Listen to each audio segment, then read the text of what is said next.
Hello guys, how you doing today? Welcome back to the channel where we discuss about everything entrepreneurship, personal finance and investment. If you're new to the channel, welcome.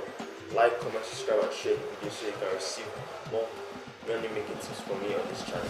And let's get right into today's video. Today we'll be talking about how to clear your debt using the Avalanche method.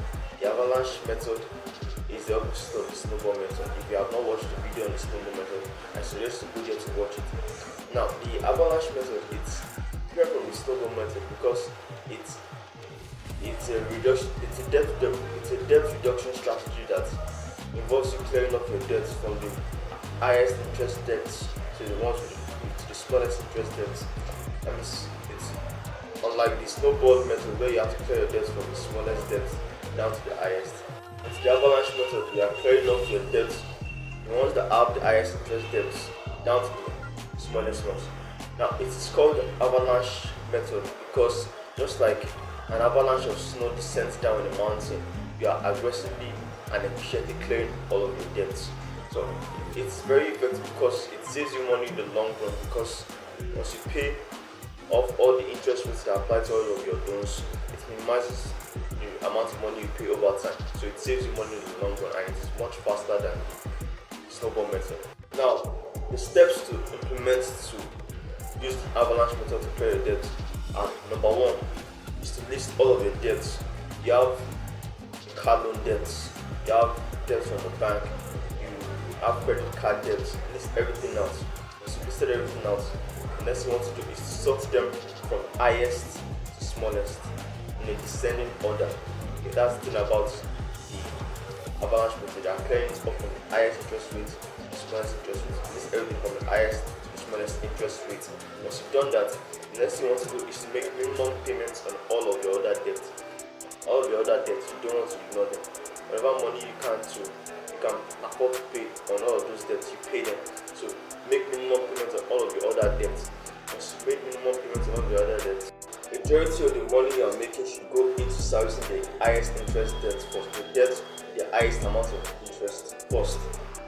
Moving on to the next one on your list. So take for example, you have a car loan. You borrowed a car for a week and it costs $5,000.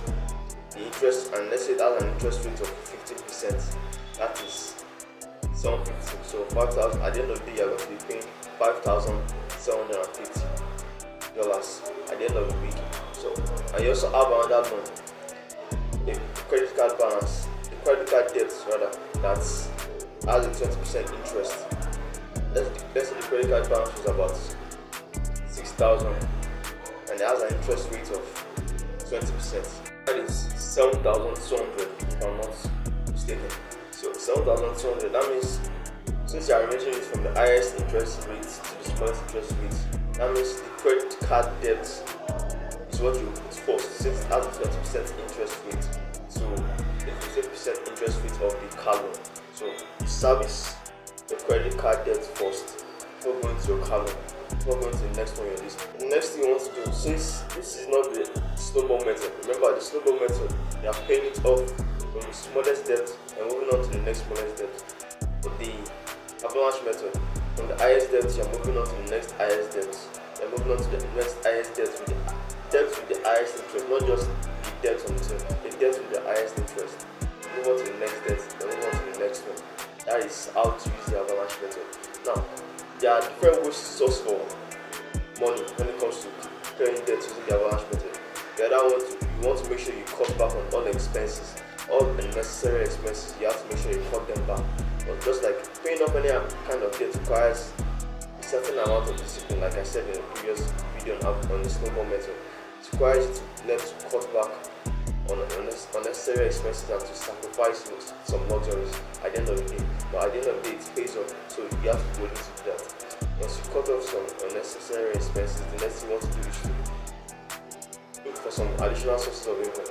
Once you look for additional sources of income, more money will be coming in and the faster you need to clear your debts. Deciding to use either the snowball method or the Avalanche method is up to you. We all have our goals.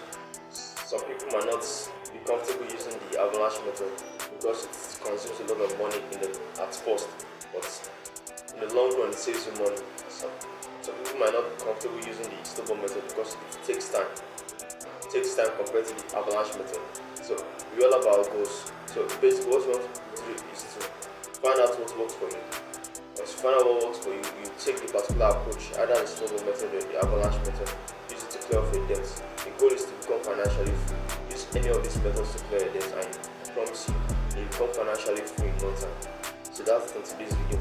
If you like the video, give the video a thumbs up, share the video. Let me know what you guys think in the comment section below, and I'll see you guys in the next one. Take care. Bye.